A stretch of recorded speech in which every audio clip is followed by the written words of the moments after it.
Hello, and welcome to a brand new episode of the Burning Question series. I caught Pras off guard here. Double Game Week 20 coming up. We have a jam packed episode. It's going to be quite long. And we have a Pras special in terms of helicopter view and Double Game Week strategy. So I'm very excited to listen to Pras myself, as well as talk to you guys about some of the things we've been thinking about for the upcoming game week. Pras, how are you doing, my co host? I'm good. Happy New Year to you. We're doing this first time this year, right? Is it? Is it already? Yeah. That's I interesting. think we did one just before Christmas, and then we couldn't do the first week because I was traveling, you were traveling. So Yeah, yeah, Happy New yeah. Year. Happy New Year. Third, I guess, official year, 2021 is when we began. So excited for the rest of the season. Hopefully, I can get some green arrows because it's been going really bad the last couple of game weeks. But let's see how it goes. How's your FPL team been, by the way? Oh, it's okay. It's okay. I mean, Yeah. in classic burning question style, we're not gonna bore listeners with our current team. But you know what? I just realized there's a game today. Did you remember I that? know, I know. The Fulham Chelsea game is today. So Yeah, I think you and I both have Kepa and Andreas, so yeah, hopefully you can't get a red arrow from that. So hopefully it should be okay. yeah, yeah. Can we get a big green arrow? No, not at all, right? I mean, if Andreas scores a hat trick, we will. What's his ownership right now? Maybe around 40? 40%. Yeah. Yeah. So obviously some people have captained him. Good luck to them because yeah, we should all be supporting for an Andreas hat trick. Yeah, let's do it. Okay. I forgot FPL Game Week 19 is still not finished, but okay, cool. So first things first, helicopter view. I'm sure all of you guys are aware of the double game week coming up. Man City Pain last night. Lots of interesting questions and really no right answers when it comes to City. So we'll get to that. But for those that might not know, Crystal Palace has a double game week this week with Chelsea and Man United. Manchester United play Man City and Crystal Palace. Tottenham play Arsenal, Man City, which I'm very excited to kind of talk to you about, and you know, I have some thinking here about how they'll do, as well as Man City playing Manchester United and Tottenham, and then another confirmed double in 23 where Arsenal play Brentford and Man City, and Man City play Aston Villa and Arsenal. So a lot of triple captain talk. I've seen it on Twitter as well as YouTube. So what Prost told me, I don't know if I should spoil it, but kind of he had a strong statement where he said he will convince me to do one or the other by the end of the episode. So I'm excited to see where this I mean, leads. Go all ahead. I'll say is if there's right now 20% of people inclined to triple captain, at the end of this video, I'm hoping there'll be about 40%. So I'm not going to convince everyone, but we're going to make a very compelling case for triple captain. Awesome, awesome. And obviously there's, blank game weeks and such to navigate. 25 just became sort of maybe easier to navigate because City now will have a game in 25. Newcastle has a chance of blanking that game week. So lots of interesting meta talk and sort of helicopter planning to go. Is there anything that you want to add here, Pros, before we get to sort of the big picture? Well, first thing to say is, in addition to the 20 and 23 doubles, there could be some doubles that come in 21 and 22. In terms of 21, Liverpool and Chelsea is the most likely if it happens, but it's all under 50%, right? So it's not like it will happen. It could happen. Mm-hmm. Then you have an Arsenal double that could happen with Everton. You could have a Liverpool double, not with Chelsea, but with Wolves, or a Brighton double. But I think at this stage, it's fair to say that none of these look likely because game week 21 is not too far away. And if they wanted to do it, they would have announced it by now. So I would say if by deadline we don't hear anything on game week 21 doubles, then it's pretty much out. The other one is Man United Leeds, which is game week 22. So this one should happen because the problem is Man United are the only club left who are in all four competitions, which is, I'll repeat it, only club which is in all four competitions, which is Europe, FA Cup, Carabao Cup, and the league. So there's a lot of congestion and there's no reason why Man United Leeds isn't scheduled in game week 22. It would be contingent on neither side requiring a replay from their FA Cup fourth round. So it would fit in, if you look at this Legomane fixture between 22 and 23, you see this gray midweek, which is FA Cup round 4 replays. It's free. So they could announce it today to say that subject to neither team requiring a replay, Man United Leeds is moving. It's good for the fans. It would be exactly what they did for Spurs and Man City. Mm-hmm. So the fact that they haven't announced it makes me think that it's not happening as well. So look out for it. It could be announced today. It could be announced tomorrow afternoon, which will be very panicky because the deadline is tomorrow evening UK time. So this is why I'm not touching my transfers until an hour before deadline, not 30 minutes, not 5 minutes before deadline, an hour before deadline. And that's when I'll do my moves. So this is the thing. So look out for Man United Leeds in game week 22. If that happens, that will change quite a few things in terms of Man United assets to target when we talk about Man United. So that's one. If you go to the next slide, which is basically talking about what is beyond 24, and I will tell you why we're talking about stuff beyond 24, because it's really, really important to understand it for the defender you're about to get, for the triple captainship, and for other things that you consider in terms of other transfers that you're making, because all of this is important. So if you're on that next slide, as you mentioned, Andy, because of the Carabao Cup results yesterday, we have clarity on blank game week 25. So we know that game week 25 will be a blank because that's when the Carabao Cup happens. So game week 25, Man United have Nottingham Forest. I think over 2 legs, there's a good certainty that Man United should win that one. So therefore, Man United versus Brentford, which is the fixture in 25, that's very likely to be a blank. So if you're overcommitting on Man United without them having a second double, then you will also have one less player in game week 25. Of course, transfers you can make, but that's basically why it's important to know that this is coming. Southampton have drawn with Newcastle. So again, if you work off the assumption that Newcastle should be favorites, heavy favorites, over 2 legs, they were meant to play Brighton at home. So therefore, working off simple odds, Newcastle is blanking, Brighton is blanking, Brentford is blanking, and Man United is blanking in game week 25. Massive implications for people looking at Botman as their defender, Mitoma as one. I'm not here saying don't get these players. Sorry to cut you off. Could you repeat that one more time, a little slower? So the blank that will happen most likely from the odds, assuming Newcastle and Man United win, are Man United, Brentford, Newcastle, and Brighton. So this then has implications on defenders that you may look at. So people could be looking at Botman as their third defender, but then do you want to triple up on Newcastle if they're going to blank in 25 and if they're going to play Liverpool just before and Man City just after? If you're looking at Mitoma, if you're looking at McAllister, do you want to get them if they're not doubling? So if you want to commit to them or not. Now, some people will come back and tell me that, look, you should not be fixated on the blanks. It's just information. So if you still think they're worth going for, do that. Okay. What if this scenario, Brighton has a chance of doubling in 21, so let's say they do get the double, then is it a no-brainer to hop on their assets even with the chance that they blank in 25?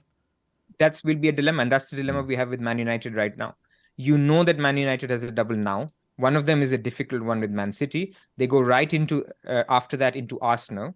Again, a difficult fixture. And then we hope that they have a double.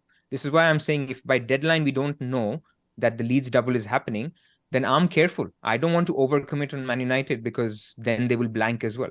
So you end up having them for the tough double, which is against Man City and Arsenal, and then you don't get your double. And then now you have 3 Man United and 3 Newcastle for the blank. And then you have a dead spot in Greenwood, let's say, or a Patterson. It just makes your life harder. And game week 25 isn't that far off. So this is why people need to remember this stuff is now coming. So we'll be talking about it quite regularly. The second thing, and by the way, there's no uncertainty with this. A lot of times we think that postponements, we just never know, people are guessing. There are 2 types of postponements. There's postponements because of the Queen or COVID or whatever, which are unknown and they come out of the blue. But these postponements have been happening every single year and we know it's coming. In fact, Brentford has already sent an email to its fans that game week 25, the fixture could be under threat if Man United reach the final. So this is known. The second thing that is known is the fact that the game week 28 will be a blank because it coincides with the FA Cup quarterfinal. So we had the FA Cup third round this weekend. And there were a few casualties. I mean, Newcastle was one notable one. And the one important thing is that Arsenal have drawn Man City. So what that means is that in game week 28, one of Arsenal and Man City will have a fixture. It could be Arsenal versus Crystal Palace. It could be Man City versus West Ham. So that is big. That is big because already you have Newcastle who are out of the FA Cup. You have Chelsea who are out of the FA Cup. You have Aston Villa. So you can already think of game week 28, and people will remember last year. It happens every single year. This quarterfinal is the biggest blank of the year. Yeah. Yeah. Some people choose to free hit, some people choose to dead end. So this is something to look out for. If, let's say, Arsenal lose to Man City in the FA Cup, then Arsenal, Newcastle already constitute about 6 players in our team. You have Kepa in goal, that's 7. Already you're saying, I'm not that worried about game week 28. Last year, So the big blank was 29. it was 29. 29. It was 20. Mm-hmm. I mean, things are a little bit off this year because of the World Cup. Okay. So that's game week 28. I'm going to keep going further, and again, it will become clear why I'm going further when we come to the triple captainship. Yeah, I'm following Game you. week 29. So this is new this season, which is that after the FA Cup quarterfinal, immediately we have a free midweek. This never happens. Usually, basically, by this time, the schedule becomes very tight. The Champions League starts earlier as well. So you don't really have a free midweek, but this season you do. So what it means is a lot of these blanks that were caused because of the Queen, because of snow, I think there was one as well. You might see some of them, or you might even see these games that were postponed in game week 28 or will be postponed in 28 being moved to 29. Okay. The problem is we will not know what these doubles are until the quarterfinals of the FA Cup happen, right? Okay. Because you need to see these teams, what is the result and what are the postponements as a result. So if you follow, we won't know by game week 29 until game week 29 who are the blankers in the next blank, which is game week 32. Okay. But question here is in 29, how would we know not what teams play, but how would we know the difference between a medium double game week and a big double game week? Game week 29 is completely free. There is no conflict. So game week 29 should be a big double. No matter what. No matter what. I mean, It may not be a double for teams where there's not a big squeeze in terms of postponements, or they're not in Europe or whatever. But for the big teams, pretty much most of them should double. Okay. So now you're in a dilemma where in 28, Liverpool might blank, but they double in 29. Man City might blank, but they double in 29. So therefore, the way to navigate 29 will either be a free hit, basically, because you start to divest. Let's say you get rid of Salah and you get Saka because Arsenal has a fixture and Salah doesn't. And you do other stuff with the money, right? Maybe, you get the Newcastle guys, triple Newcastle, you get a Chelsea guy, João Felix, or whatever. So then you need to get out of all of that. So you will either wildcard in 29 or you will free hit in 29. Why a wildcard makes sense is because basically you can just start afresh. When you dead end your team, then you sort of sometimes load up on crap players, which you don't want going forward. So it makes sense to wildcard. Why it makes sense to free hit is because in game week 32, the teams that blank will be similar to the teams that blank in 28, because the blank in game week 32 is because of the FA Cup semi-finals. So clearly, if Man City is blanking in 28, they will probably also blank in 32 because they will probably make it to the semi-final. You with me? Same with Man United, same with Liverpool. So there could be a strategy where you say, look, I'm just going to free hit for this double and continue to avoid some of these teams, which I don't think is great because you want to hold on to your Liverpools, you want to hold on to your Man Cities. So for me, the better strategy would be you wildcard in 29 and you free hit in game week 32. And then you come to the famous long, big double, which is game week 34. Last season, I think it was 36, where you have basically a completely free midweek. That is a catch-all. All the things that are left, especially for the big teams, that's the double where they all get their fixtures rearranged. And then you have a smaller double in game week 37, just like last season. If you remember, some of us free hitted that week where we had Zaha and Coutinho and the likes. So this is everything in front of you in terms of what is being planned. In summary, blank game week 28 may not need a chip. Double game week 29 will definitely need a chip, whether it's free hit or wildcard. Blank game week 32 may need a chip. It may need a free hit. Double game week 34 is an ideal week for bench boost. And why is game week 29 not an ideal week for bench boost? Because there's a blank just before, right? So you cannot build towards your bench. Therefore, you cannot bench boost in 29. It'll be hard. And so bench boost is most appealing in game week 34. And game week 37 is your if you're not free hitting in game week 32, then you save your free hit for 37. So all of these, obviously, we will discuss in more detail. But we want to do this now because whenever FA Cup rounds happen and Carabao Cup happens, the picture changes in terms of what we know about this. So this is what we know about this. So partially one of the reasons. So first of all, the opportunities for those that may not be familiar, to triple captain would be game week 20, 23, and 37 in this scenario you just laid out. For triple captain, that's right. Mhm. Because if you're planning to play a chip, Right. like I've mentioned, in 29 double and 34 double for bench boost, then that's it. But now there's some people who've used up their bench boost or they've used up their free hit. I think they need to reevaluate stuff. But for most people who are holding on to those chips, that's the point. That's the point. You cannot use, or you should not use the triple captain chip in the weeks where a bench boost may get you more points. Yeah. So essentially, the two main chips we'll have left is free hit, wild card, and bench boost, or 3, I guess. So we would either free hit in 29, wild card in 33, or wild card in 29 and free hit in 32. Correct? 32, not 33. 32. Yeah. Okay, got it. Clear? One other nuance, 32 last season used to be a week where we had blanks and doubles. Mm-hmm. If you remember, this was the famous Newcastle double and the Man United double. Mm-hmm.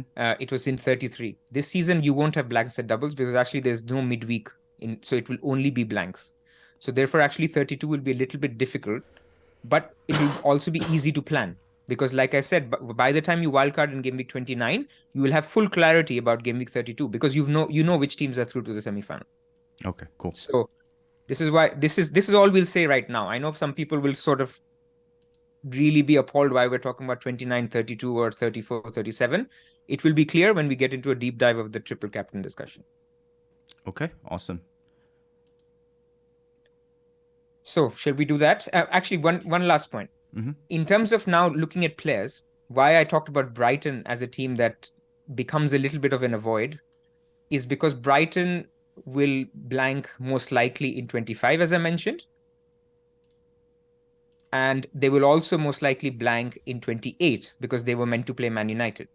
So you will have a double Brighton blank. This is something that makes me want to avoid Brighton players. Now, I know that they're doing really well and they're playing really well, but everything is relative. If you're debating between an Andreas Pereira and Mitoma, right now Mitoma is way better. But if you're debating between a Rodrigo and a McAllister, and if Rodrigo may have a double and he may not have the blanks, these are the things that you can keep in mind. Got it. So Brighton, Man United most likely to have that blank in 28. Man City, as usual, second most likely. They would have been most likely, but their fixture is against Arsenal. And then Spurs, Liverpool, Leicester are then the most likely as well. So let's go to triple cap. Okay, so I think a lot of people have been waiting for the math lesson, and likewise. No, we'll do the math lesson after. Let's talk about first. We'll get to it, yeah. Yeah. Okay, so unfortunately this chart is really small, so I'll try to make it a little bigger. No, Andy, not this one. This is the math lesson one, right? Sorry, yes. Let's go to the one where we have Haaland's here we go. Double game weeks. Do we have that one? Yep, it's up. Sorry, my computer's messed up right now. Okay. So now let's talk about triple captain this week. So when we look at triple captain for Haaland, this week he plays Man United away, Spurs at home. So that's the fixture that he will have confirmed. Then in double game week 23, he will have Aston Villa at home and Arsenal away. Double game week 29, he plays Liverpool. And he may play West Ham. Now, what has happened after yesterday, after them leaving the Carabao Cup, is that in game week 25, they were meant to play Bournemouth. That would have been postponed had they made the final of the League Cup. But now that game isn't getting postponed because they're still they're out of the League Cup. So therefore, what that means is this Bournemouth fixture that would have attached itself to any other week, that would have made a better double game week to triple captain Haaland is no longer in existence. Are you with me? Yep. So because they will actually play their game week 25 fixture with Bournemouth. So therefore, by exiting the League Cup, they now don't have a better or a very, very good double game week in the horizon. Right. So like I said, game week 20, Man United, Spurs, Aston Villa, Arsenal in game week 23, Liverpool and possibly West Ham in game week 29, Both are at home, so you may say that's a good week. Then you have double game week 34 where they play Fulham away and then West Ham or Brighton away. West Ham at home or Brighton away. Or in game week 37, they play Chelsea at home and then West Ham at home or Brighton away. So, by the way, only 2 of these 3 doubles will happen because Man City have lost a double because now the only 2 games that need to be rescheduled for Man City will be the FA Cup quarterfinal if they make it, the FA Cup semi-final if they make it. If Arsenal defeat Man City in the FA Cup, they have no doubles after game week 23. Okay. So you're hoping, and this is maybe correct, that they will make it far into the FA Cup. They will beat Arsenal. Fair enough. So 29, 34, 37 may not happen. Let's remember that. Okay. Even if they do happen, we've just talked about the chips. 29 will conflict with the wildcard and the free hit. 34 will conflict with the bench boost. So then you have game week 37 left, where you have the Champions League semi-final. You remember how very late Liverpool went mad when they were in the semi-final. Salah was getting randomly benched. Trent was getting randomly benched. Robertson was getting randomly benched. It's just a difficult period. I have not even gone into the fact that Haaland could be injured or somebody else could have been injured by then. So these are the windows to triple captain Haaland. My summary from all of this is, because there are alternate chips available in 29 and 34, and 37 is too risky, and the fact that these doubles may not even happen if City don't reach the semi-final of the FA Cup, your 2 windows to captain Haaland are game week 20 and game week 23. You agree? I agree. Now, within 20 and 23, firstly, let me ask you, where are you? Which do you think is a better window? Yeah, so I think initially, just looking at it on paper, I was thinking 23 looks better, right? But sometimes I forget how difficult that Arsenal fixture is. And, I was listening to FPL Wire the other day, and I think it was Pernil that made a good point that the time period between Aston Villa and Arsenal is a lot short. I think 1 day shorter than the United and Tottenham game. Take it for what it is. I don't know how big of a factor that is. Arsenal game is going to be just as important as that Aston Villa game, and I would expect Haaland to play 90 minutes of both, just like the double game week 20. I also was speaking to Hibbo, our good friend Hibbo, through messaging, and I asked him what are your thoughts right now on these two fixtures, 2 double game weeks to triple captain Haaland, and one of the things that he mentioned to me was, I think sometimes it's underrated what's known and sort of getting a chip out of the way. So take that for what it is, but sometimes same thing. If you use it to 20 or you use it 23, you'll still get it out of the way, but. We know what's in front of us right now in game week 20 is they're rested, Haaland's rested, KDB's rested. KDB looked really tired the first 3 games since the World Cup coming back. So I think these 2 games were very good for him to sort of rest. I know yesterday's fixtures was not great, but the Chelsea game, you saw, elite level Man City playing with Mahrez doing really well. So that's that.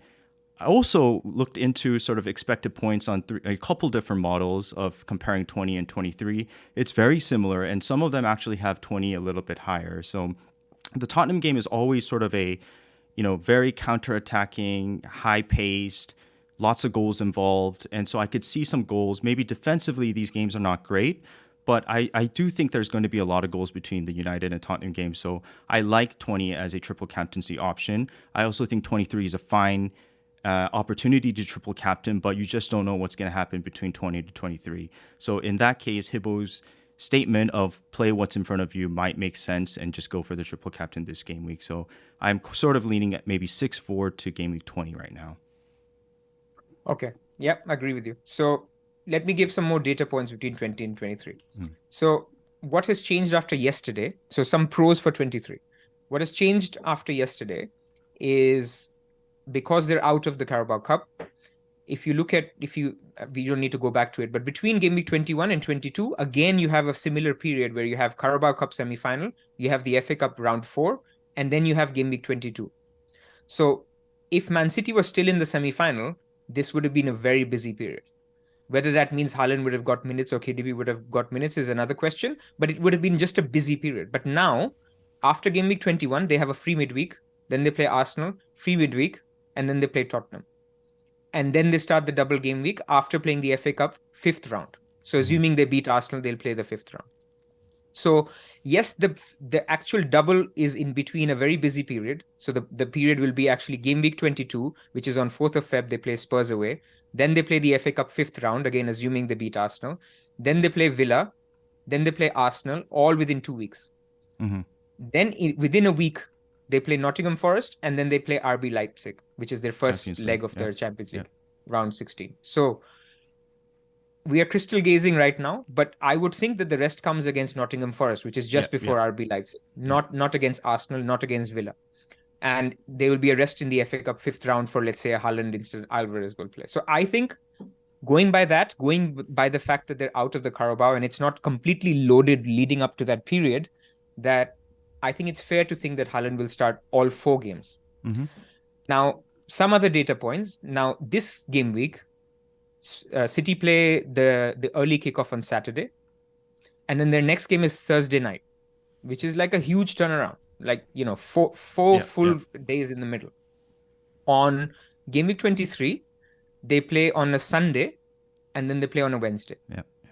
So much shorter turnaround. It's normal. A lot of clubs do it. They play Saturday, Tuesday, they play Sunday, Wednesday, but it's much shorter. You never know. If there's a, for example, last season, if you remember, Salah triple captainers, not 26, the other ones, people like me in 29. Salah had a niggle on a Saturday. Mm-hmm. And then on Thursday, he came off the bench and played. He only got 1 point, but there was enough recovery period that you got another point out of your triple captain. These are small things, but I'm saying there is so much gap in game week 20 that you can almost guarantee that Haaland's going to start both games. KDB is going to start both games. Mm-hmm. That's basically an X minutes point that you will definitely get more minutes of Haaland this week than in that week. You could then also turn around and say Aston Villa at home can be a 7-0. None of these games this week can be a 7-0. But then I can also turn around and say Arsenal, they could lose away to Arsenal. I would back them to at least do well in both these games. Man United, I expect a draw. Man United could win as well. They're playing well. And I'll be at the game. Bold statements. But Spurs, I don't see winning against Man City at the Etihad. So we've landed on the conclusion that if you're triple captaining Haaland, it is either game week 20 and 23. Yes. There is no answer here. It's really up to people to decide.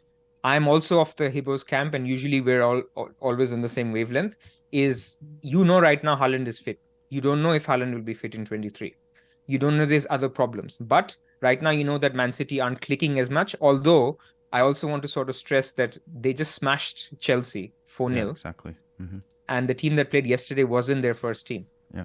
KDB didn't start. Haaland didn't start. Rico Lewis, their master defender, didn't start. So, it wasn't the first team. Mahrez didn't start. So we cannot lean too much into it. You can also expect a little bit of a comeback from the team. So I am leaning towards 20 a little bit more than 23. Nothing is final. Mm-hmm. Now let's go to the other thing, because people listening here will be like, you don't have to triple captain Haaland. Why are you obsessed with triple captaining Haaland? So let's then look at who are the other players who you could potentially triple captain and when do they have their games. Mm-hmm. Are you there? Yes, we're here. Rashford, Salah, Kane, and Saka. All right. So in terms of, again, crystal balling, when could these guys double? So Rashford could double Palace and Leeds at home in 22. Now, this is amazing. Given how Rashford is playing right now, if somebody says that I'm going to hold off game week 20 in the hope that game week 22 happens, I don't fault it. But I would tell them that, look, if the fact that it's not been announced, the likelihood is very low of this double happening for all the reasons we talked about earlier. But if it happens, this is a very, very exciting double game week. So you could look at, these are both home games, by the way, Palace at home and Leeds at home in 22. On Mikel's algorithm, this is before yesterday's result. The chances of this double is happening is 1.6, and 2 is a 100% guarantee that a double happens. So according to that chart, there's a chance it happens, but you're suggesting that it's not going to happen, Pras? The chart is from Ben Krellin's tweet 2 days ago. And the assumption is every minute that is passing and this double isn't announced, by the deadline, I would say this would go down to 20%. I'm not Ben Krellin. This is just, there's no reason for them not to announce it. Like I said, like they announced the Man City and Spurs double, which is contingent on not having a replay, they can announce it now. Why waste time? Yeah. And this game needs a lot of policing. Yeah. The other problem is that these are games that were from the Queen's death weekend, which were moved, which is basically the mirror of the weekend of Game Week 22. So this is why the Liverpool double, if it happens, will be Chelsea and Chelsea. Man United will end up playing, if this happens, Leeds twice in 3 game weeks.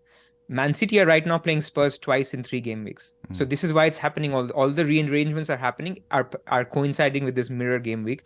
So there is a feeling that the Premier League wants to avoid a lot of these situations where you're playing the same team twice within a week. And so that's a small problem. And this double game week 20 was announced when? Do you remember?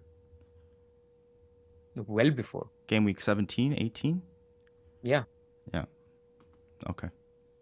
So there's no reason for them. I mean, I get these email as a member of the Man United ticket thing.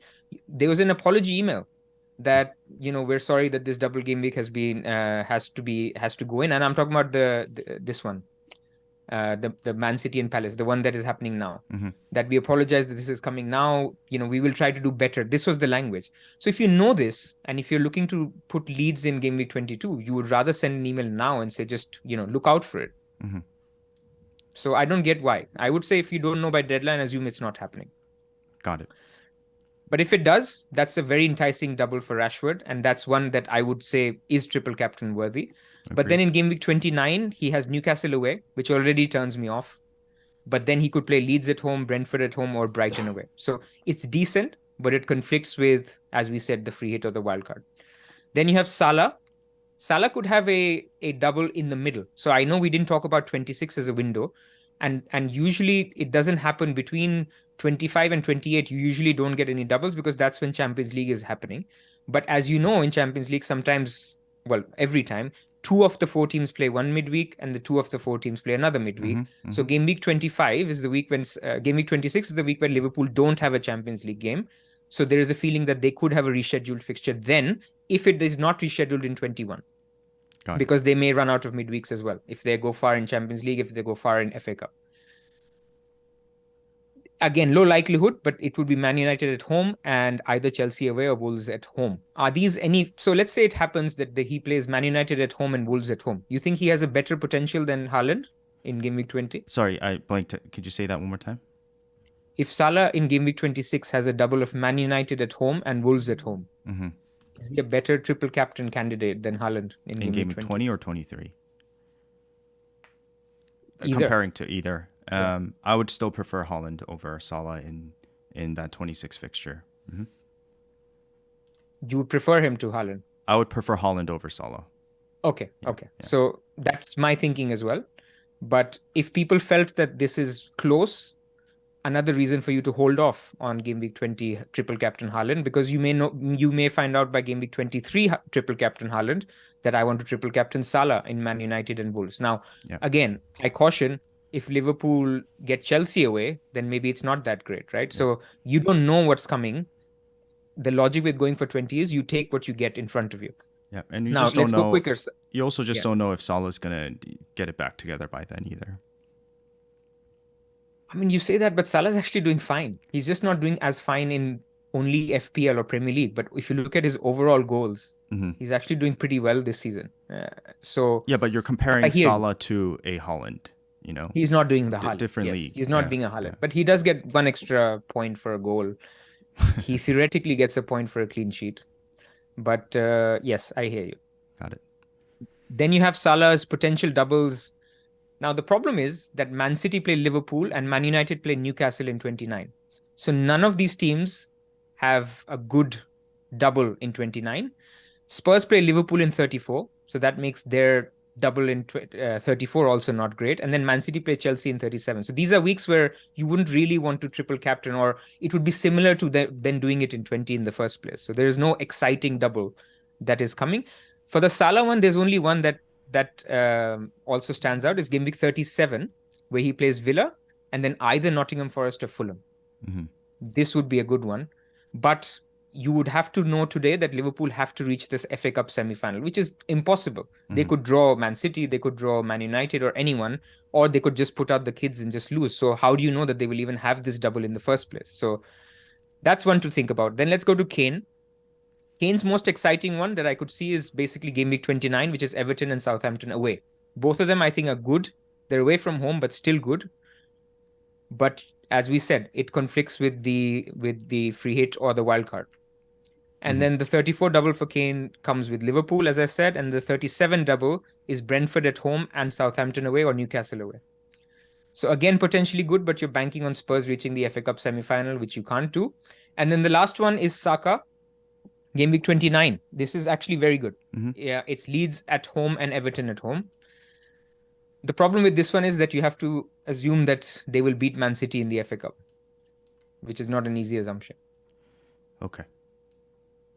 And the fact that then you will not play a free hit or your wild card in 29. Yeah. Okay. Cool. So a lot of these upcoming double potential for other triple captainers are, not fixed, and still we have to wait and watch, which is hence why we know what's in front of us with Haaland TC, who has actually been the best player in terms of FPL this season. Correct. That's the thinking. So putting all this into place, in conclusion, if you're thinking of triple captaining Haaland, the guy who is averaging one XGI per game, so that means either a goal or an assist a game, you are getting 180 minutes off him. He scores a goal and an assist. That's 11 points before any bonus. That's basically the point. And the premise here is regardless of the opponent and regardless of the amount of touches that, Haaland, sometimes he doesn't get a first touch till the 20th minute. His XG conversion rate is ridiculous. He just needs a few chances.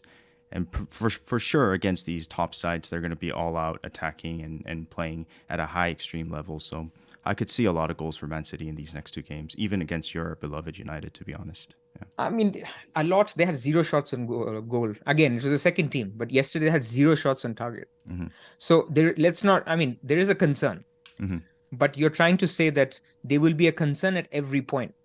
So for you to say, I'm going to give up on this, you're basically just hoping. And that's fine. Some people can do that, but that's not my particular style. If I have something clear, and triple captainship, again, there's a big, people dream of 26 pointers from Salah, which happened last year, but usually triple captain is a 15-point chip, 15 to 20-point chip. You won't get Leeds at home and Norwich at home every season. So therefore, stop thinking of the 20-25 pointer. If you're getting a 15 pointer, take it and run. That's the thinking. And let's say instead of the 15 pointer, Haaland blanks in one and scores only 1 goal in one. That's 8 points. It's not the end of the world. Yeah. Let's say somebody else gets 15 off Rashford. You've lost 7 points. That's it. Yeah. But on the contrary, Haaland scores a brace in one and he scores a goal in another. Somebody else punts on or continues to wait for, Kane in game week 29. Kane could blank in both as well. So you don't know what you don't know. Right. Okay. Well summarized. I think I agree with you on many points that you've made and followed you on it. So all the more case for triple captaining Haaland? I mean, I'm still leaning towards 20 over 23. So that's where I'm at right now. But again, no decisions made. Yeah. All right. So one thing that is linked, I know now you're going to this little bit of a maths clarification on triple captain, because this has been the butt of the discussion on a lot of things. So there's 2 things that always come up as you go to the next section, Andy. The first thing that comes up is, if you think that Haaland is scoring 12 points this game week versus that he will score 15 points in game week 29, is it worth still triple captaining Haaland this game week? Oh, sorry. Can you ask me it one more time? So if you know that Haaland is scoring 12 points this game week, okay. I've told you that. I went into the future and I told you he's scoring 12 points. This game week? And then I went into the future and then I saw that he's scoring 15 points in game week 29. Okay. Would you still triple captain Haaland in game week 20? Guys, I must say I'm a little nervous about answering this, but I will try my best. And forgive me if I'm wrong here. Don't worry. I'm just bouncing off stuff. I'm gonna say yes because of the external factors of other chips being played. Correct. Yeah. Okay. Cool. So same logic that last season, a lot of people chose not to triple captain Salah in game week 26. They knew this is the best week to triple captain Salah. But the equation isn't just triple captain 1 week versus triple captain another week. It is triple captain 1 week versus a free hit another week.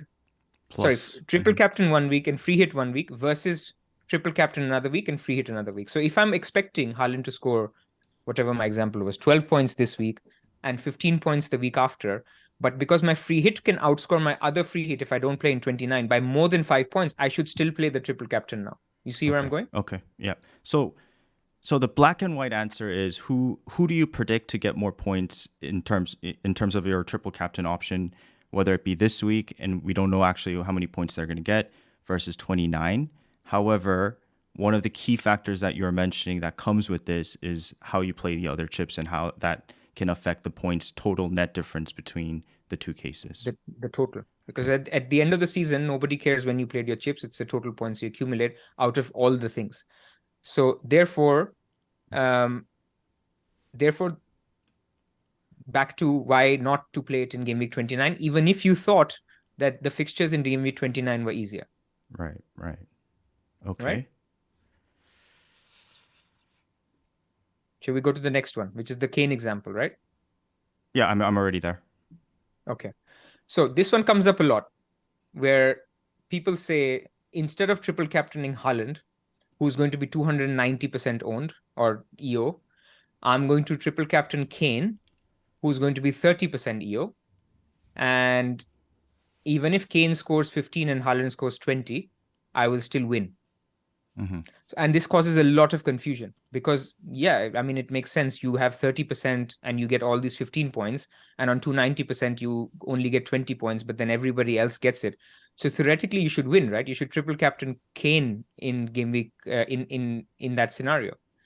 So what we wanted to show you is that is not the case. Mm-hmm. You should still triple captain Haaland in that scenario. So let me explain what we've tried to do here.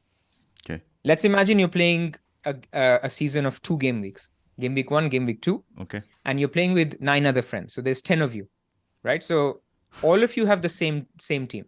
So everybody has 100% EO, all the players. Okay. All right. So 10 of the 10 players are the same. 11 of 11 players. Oh, in the beginning. If game week 1, 11 of 11 is the same. Okay. Right. 11 of 11 are the same.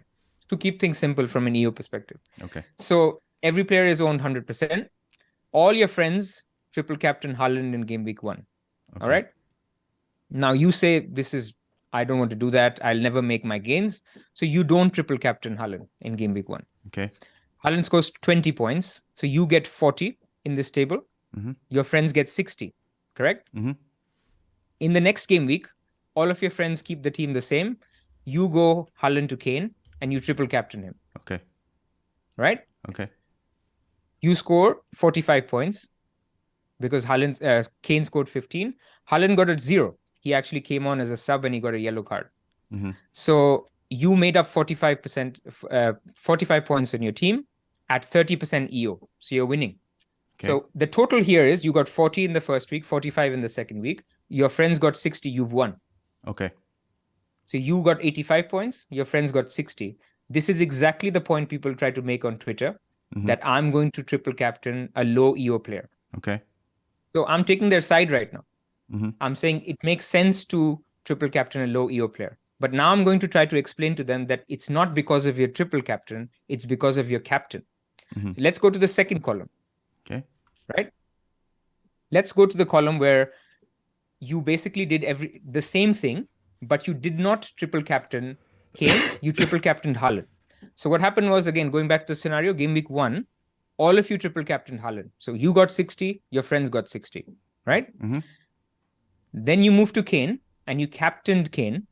All your friends stayed with Haaland. Mm-hmm. So your friends got 0, you got 30 because Kane scored 15, right? Okay. You with me? Yes, I am. All right. So now your total is 60 plus 30, which is 90. Okay. That's 5 more points than the first scenario, even though you triple captained the low EO player. Okay. Why is it? Because essentially, the triple captain here now got you 5 more points. Okay. Because you triple captained the player who scored the most points. Okay. Yes? Yes. Okay. Keep going. Okay. So I think yes. all I'm trying to say is, look, People need to stop thinking about triple captain as something as a differential. You need to think about triple captain as one player you get over the season, over 38 game weeks, that you can have that will add to your points. So if you get that one player as Haaland, it'll add to your points if he gets 20 points. If you get that one player as Kane, it'll add to your points as 15 points. So if you got Haaland at 290%, it gave you 20 points, it gave you 20 points. Mhm. If you got Kane at 30%, it gave you 15 points, it gave you 15 points. You are still lower in rank by 5 points. Right. That's the whole point of this conversation. But the point you're What trying you're to make. doing, Go ahead. what you're doing by being different is being captain different. Okay. So if you think about being different with your captaincy, that you can move around. But triple captaincy, think of it as one player that you own in addition to your whole team, and you can do it once a year. Okay. Once a whole season. So forget about EO. Just look at the number of points. So as you're sitting today and you're thinking about who should I triple captain, you should put in your mind which is the player that I think will score the most points, not the one that is the lowest owned. So going back to my original question, if you think Kane is scoring 15 at 1% EO and Haaland is scoring 20 at 299% EO, triple captain Haaland. Okay. This is a black and white answer. There's no gray area here. The only gray area is we always work in scenarios where we don't know the answer. Mm-hmm. We are trying to predict the answer. So what we try to do is we try to glorify the answer. Okay, so if I'm triple captaining Rashford, he could score 30 points and he's 30% owned. So I will just fly. Some people triple captain KDB last season, game week 36. They flew. But they would have flown anyway if they captained KDB as well. That's what they miss. Okay, so let me try to dumb this down. So one of the big caveats here is that we're assuming that Kane gets 15 points, right? But he's a low differential player for a particular reason, and Haaland is a high EO player for a particular reason because there's emphasis that Haaland is likely to get a lot of points versus Kane is unlikely to get a lot of points. So if we know this scenario and we don't actually know how many points that Kane is going to get, is the point you're trying to make, don't overthink it and triple captain the guy that's going to, most likely get highest points, even though his high EO is very high? No, what I'm trying to say is don't use triple captain and EO in the same sentence. Okay. What I'm trying to say is if you want to play the EO game, EO only matters how much right or how much wrong you are. Okay. So when it comes to triple captain, it's a separate discussion. Mm-hmm. Right. So we're just ignoring the middle column here. We are ignoring any EO with relation to triple captain. As I said, think of it as one player. You own Kane, I own Haaland. My Haaland one extra Haaland, you owned one extra Kane. My Haaland scored 20, your Haaland scored 15. I win by 5 points. That's what I've shown here. Okay. Here you got 85 points. Here you got 90 points. You still beat your friends. Mm-hmm. You didn't beat your friends because of triple captain. You beat your friends because you made the right call of going Haaland to Kane and captaining him. Got you. You made the wrong call of not triple captaining Haaland in the first place. These are two different things. Okay, cool. All right, let's not belabor the point. Okay, I think, guys, by the way, this was my math lesson as well. So hopefully you this guys. Is not to bring anyone down. I mean, look, no, I know. It's I don't think for people who are saying this is overcomplicated and stuff. It's not. It's actually a great way to like sort of keep learning and see what a analysis level of analysis can get to. I'm stumbling my words because this was quite complex to get, but I think I understand what you're trying to say, Pras. Yeah. All right. Now let's talk about actual football. Okay. All right. That was great. Go on then. You take it away. Okay, so we're here at the Man City talk. Let's start with defenders because I think that regardless of the Man City defender replacements for Cancelo, there are no right answers here. There is no particular. Okay, so if you don't have Shaw, for example, it's a straightforward answer. You go for a guy like Shaw. Dalot is now injured, and I know we missed the boat. A couple of us might have. For example, I rolled last week, and I don't have Shaw yet. He's risen in price. He's already hauled 15-pointer, so it sucks. But I think the straightforward answer for me is to go for Shaw, regardless of their double chance in 22. I know you mentioned that if it doesn't get announced, it'll go down to probably 20%. So I'm just assuming Shaw is a good long-term pick to have. They look defensively solid, this and that. But let's stick on Man City. What do we do with Cancelo? Where are we at with Cancelo? And is there another replacement to get to besides John Stones, who we don't know if he's fully fit yet? So I want to know your initial thinking here. Well, so yeah, for listeners who didn't follow this, Stones was not in the squad yesterday, and then Pep was asked why is he not in the squad. He said unfit or something like that, and I would not call that injured as such. I think there was a little bit more panic than there was need to be. I think on Stones you just wait to see what he says. I know people over glorify press conferences and what we get, but there is still information you can get on Friday. You can see him training. You can say Pep, says that all the defenders are fit except for Diaz. So there are clues that you can get. So wait. So at least for now, I also want to shout out this wire pod that they're doing with Luke. I think it's out today sometime, or maybe even out now. Okay. I haven't been able to catch it yet, but Luke knows more about Man City than anyone of us. So I would really say that if you wanted a deep dive on Man City, please do that there. From my perspective, look, from what I have read, Stones is the most nailed out of all of them. After that, it's a gamble, whether it's Ake, whether it's Akanji, whether it's Walker, whether it's Laporte. Yeah. Either of them could play both or play one. Yeah. And then Cancelo is basically looking poor, and ultimately the price that you paid for the 7 million, that's not justified.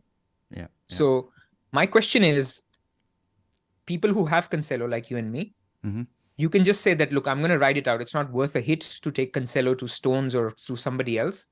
Or you say that this is a problem that I need to fix at some point anyway, and I'm going to deal with it now. So I don't have an answer yet in terms of what I'm doing. And that's mainly because I don't know which defender to buy.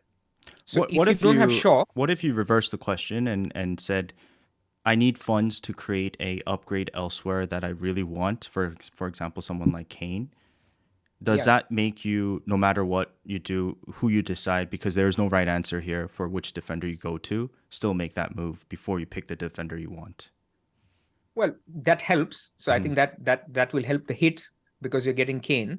Firstly, Kane for who? I think Kane for Mitrovic or somebody is better than Kane for Darwin Núñez, but that's a different discussion. We'll come to that in forwards. But in defense, we've just talked about the blank situation. So I'm asking you which defender, apart from Shaw, can you get, and you can tell me that that's a good pick. Name one. It's difficult, right? Because people are talking about Botman and Newcastle defenders, and they're likely to blank in 25 now. So that's a problem waiting to happen. We already have White, so do you double up on Arsenal defense? I'm not sure about that. City, Rico Lewis, first of all, I saw him previous to Gameweek 17 in that one. I think it was a cup game, and he played well. He played the Cancelo role, but I thought it was just a test. And now he's like fully into this team and part of Pep's plan, it seems like. So who knows? He might get a start. He might get 0 starts. He might get 2 starts in this game week 20. There really are no right. Doherty maybe, but they're gonna get scored on both games, I believe. So I'm not really sure. And plus, he's not a great attacking asset. Plus, I think there's a chance that Royale starts over Doherty against City because they need speed against City's counter. City's pressing, they're going to need to counter. And as much as Royale is awful with the crossing, he's much faster than Doherty. So, yeah, there's no real right answer here, I believe, as well. Let's take it one by one. Take it one by one. So Doherty is good because he has a double now. But Arsenal and Man City both score. You agree? Then he plays Fulham away. They score. You agree? Then he plays Man City. Then he plays Leicester, West Ham, Chelsea. Until game week 25, I don't see a single clean sheet. Maybe West Ham at home. I mean, maybe Fulham, they can get a clean sheet, but... I mean, Fulham is very attacking. Fulham is like the 7th best attack on XG in the league. So it's a good Kane fixture because they're weak defensively, but from an attacking point of view, that's not a good defensive. So you're basically buying Doherty for attacking returns. Yeah, which doesn't feel great to me. I mean, he's cheap.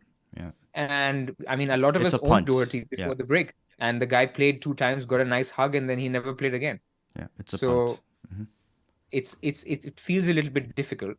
Then you have the second Man United. Do you want to double up on Man United defense? So before starting all of this, if you don't have Shaw, Cancelo to Shaw is the easiest move you can make. Yeah, but the issue is I If also you have if you have James. Shaw, then the question is, do you go Dalot? Dalot was he sort of walked off from the Precaution, game right? that he started, precautionary. But you never know. I mean, what if he walks off again against Man City? So you're getting a defender for you want the defender now to last you until game week 25 minimum because there's two doubles potentially. Right. Then you have Wan-Bissaka, who again, because of by definition, because Dalot is not is iffy, then Wan-Bissaka is as well. You have Varane as a possible option. You have Martinez, but then Maguire could get some minutes. Shaw has sometimes played on the left center back. So I think Martinez and Varane are pretty decent shouts. But then I go back to the question: Man United play Man City and Crystal Palace this game week. Any clean sheets? Maybe one. Maybe Crystal One. Palace. Then they play Arsenal away. Yeah. So not great for clean sheets. Then it gets much better for Man United. Palace at home, Leeds away, Leicester at home, Brentford at home, Liverpool away. However, I think these are better attacking fixtures than defensive fixtures. So you're going to lock yourself out of getting a Martial or the mighty Weghorst, whoever. I think it'll be Martial from these games, or it's Anthony. Yeah. So that's my issue with going double defense is you may want the attacker instead of the defender. So if you don't need a cash cow here, what would one of the bets you would make for keeping Cancelo is you hope that he at least starts one game out of the two in game week 20 and buy yourself more time before you get into a different defender if you don't necessarily need another defender this week. For example, you have Shaw. I mean, out of all of them, Botman seems the safest, and you just swallow the double. The blank in 25 because he has Fulham this week at home, and they're absolutely rocking at home. Then you have where is Newcastle? Then you have Crystal Palace away, which is okay. Then you have West Ham at home, again, good clean sheet potential. Then Bournemouth away, good clean sheet potential. Then it gets tricky. Then you have Liverpool, blank, Man City. So, but then the good thing is he'll also play in 28. So yeah, I guess the point you just made here, just sparked an idea is maybe you just, as you mentioned, swallow the idea that they're going to get a blank in 25, but you chase the points early because you're not going to gain anything with Trippier. So maybe that is a good viable strategy as well. Plus, they're super cheap. I mean, I was hoping last night that Newcastle draw Man City. Obviously, Man City didn't qualify in the end, but if Newcastle had drawn Man City, that would have meant that their odds of not having a blank in 25 would have been very, very low. And therefore, Botman would become the best defender to own as the third player. Because then they play Forest in 28, they would have a game in 25, and then they play Fulham in 20. But we are not, you can't have all nice things. So that makes Botman a little bit dicey. Coming to Man City, I think you go Stones if he's fit. But apart from that, I personally don't feel any of the defenders. They'll probably all play once. Can you make a case for keeping Cancelo though? My case for keeping Cancelo is that it's not worth a hit because of all the things that I've said. There's no defender apart from Shaw that I think it merits a hit. So therefore, just keep him. Pray that he plays one game.